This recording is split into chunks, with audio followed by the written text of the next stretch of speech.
শিলচর আকাশবাণী কেন্দ্র থেকে আসা আজকের বিশেষ খবর হলো কাছাড় জেলার মনিয়াখালের বাণীশক্তি ক্লাবের সহযোগিতায় এক পেড় মা কে নাম কার্যসূচির অধীনে গতকাল থেকে বছরব্যাপী বৃক্ষরোপণ কার্যসূচি শুরু হয়েছে। মনিয়ারখাল গ্রামের স্মৃতনগর দ্বিতীয় খণ্ড গ্রামে 10টি চারাগাছ লাগিয়ে এই কার্যসূচির সূচনা করা হয়। ক্লাবের সংযোজক পরেশ তাঁতি জানিয়েছেন যে এক পেড় মা কে নাম কার্যসূচির মাধ্যমে বিভিন্ন শিক্ষা প্রতিষ্ঠান, উপস্বাস্থ্য কেন্দ্র সহ গ্রামের প্রতিটি বাড়িতে আগামী 1 বছরে 1000 গাছের চারা রোপণ করা হবে। পরবর্তী খবরটি হল রাজ্যসভার সাংসদ সুস্মিতা দেব গতকাল হাইলাকান্দি জেলার চণ্ডীপুর গ্রামে নির্মীয়মান গেটার আলগাপুর হাইলাকান্দি মেগা জল প্রকল্প পরিদর্শন করে অবিলম্বে এই জল প্রকল্প চালু করতে রাজ্য সরকারের কাছে দাবি জানিয়েছেন। উল্লেখ্য 2015 সালে 15টি গ্রাম পঞ্চায়েত এলাকার জনগণকে বিশুদ্ধ পানীয় জল প্রদানের লক্ষ্যে এই মেগা জল প্রকল্পের শিলান্যাস করা হয়েছিল। পরবর্তী খবরটি হল ফের চিকিৎসার গাফলতিতে রোগীর মৃত্যুর অভিযোগ উঠল। এমন অভিযোগে সামাজিক মাধ্যমে একটি ভিডিও ভাইরাল হওয়ায় চাঞ্চল্য বিরাজ করেছে উপত্যকা জুড়ে। শিলচরের এক বেসরকারি হাসপাতালের বিরুদ্ধে ত্রিপুরার এক পরিবার এই অভিযোগ তুলেছেন। সোশ্যাল মিডিয়া ভাইরাল হওয়া ভিডিওতে পরিবার ও স্থানীয়রা দাবি করেছেন সময়মতো চিকিৎসা না দেওয়ার ফলে রোগীর মৃত্যু হয়েছে।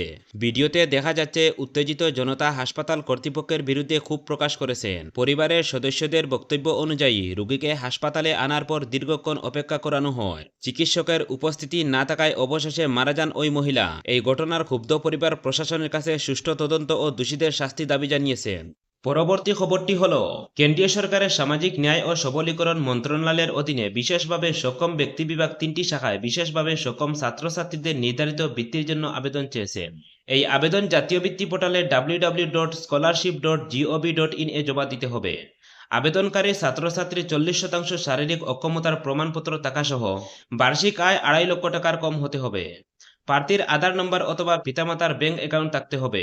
দশম শ্রেণীর চূড়ান্ত পরীক্ষার আগে প্রাপ্ত বৃত্তির ক্ষেত্রে 31শে আগস্টের মধ্যে এবং দশম শ্রেণী পরবর্তী বৃত্তির ক্ষেত্রে 31শে অক্টোবরের মধ্যে আবেদন দাখিল করতে হবে। পরবর্তী খবরটি হল বিহারে ভোটার তালিকায় নাম বাদ পড়তে পারে 35 লক্ষ ভোটারের। আবেদন জমা দেওয়ার তারিখ আসতে এখনও দিন দশেক বাকি, তবে তার আগে বড় দাবি নির্বাচন কমিশনের। নির্বাচন কমিশন জানিয়েছে বিহার থেকে অন্ততপক্ষে 35 লক্ষ ভোটারের নাম বাদ যেতে চলেছে। ইতিমধ্যে আগের তালিকায় উল্লেখিত 7.89 কোটি ভোটারদের মধ্যে 80% নাম গণনা করা হয়ে গিয়েছে, অর্থাৎ 6.6 কোটি ভোটারের বাড়ি বাড়ি গিয়ে সমীক্ষা চালিয়েছে কমিশন। এই 35 লক্ষ ভোটারের মধ্যে 12.5 লক্ষ ভোটারের মৃত্যু হয়ে গিয়েছে, কিন্তু তাদের নাম এখনও ভোটার তালিকায় রয়ে গিয়েছে। বাকি 17.5 লক্ষ বিহার, যা মোট পরিসংখ্যানের 2.2%। তারা বিহার ছেড়ে একেবারের জন্য চলে গিয়েছেন। আরও 5.5 লক্ষ ভোটার অস্থায়ীভাবে বিহারের বাইরে রয়েছেন। কমিশন আরও জানিয়েছে এই ভোটার তালিকায় একটা খসড়া আগামী 1 আগস্ট প্রকাশিত হবে। যারা 25 জুলাইয়ের আগে নিজেদের নাম 2003-এর তালিকার ভিত্তিতে যাচাই করে ফর্ম জমা দেবেন, একমাত্র তারাই এই খসড়া তালিকায় জায়গা পাবেন। উল্লেখ্য 25 জুলাই আবেদনের শেষ তারিখ। 28 জুলাই রয়েছে সুপ্রিম কোর্টের শুনানি। মূলত নির্বাচন কমিশনের বিশেষ ও নিবিড় সমীক্ষার বিরুদ্ধে শীর্ষ আদালতে মামলা দায়ের করেছিলেন মহুয়া মিত্র সহ বেশ কয়েকজন, কিন্তু তাতেও খুব একটা লাভ হয়নি, কারণ আগের শুনানিতে নির্বাচন কমিশনই আস্থা রেখেছে আদালত। জানিয়েছে ওই সমীক্ষা সাংবিধানিক অধিকার, তাই তাদের এই সমীক্ষা করা থেকে কেউ আটকাতে পারে না। পরবর্তী খবরটি হল গুয়াহাটি আইআইটি ও এইচডিএফসির ব্যাংকের যৌথ উদ্যোগে হাইলাকান্দি এসএস কলেজের প্রাঙ্গণে বেসন চাষের প্রযুক্তি ব্যবহারের জন্য একটি সৌরচালিত বোল্টাইক ইউনিয়ন ও আধুনিক প্রসেসিং সেন্টার স্থাপন করা হয়েছে।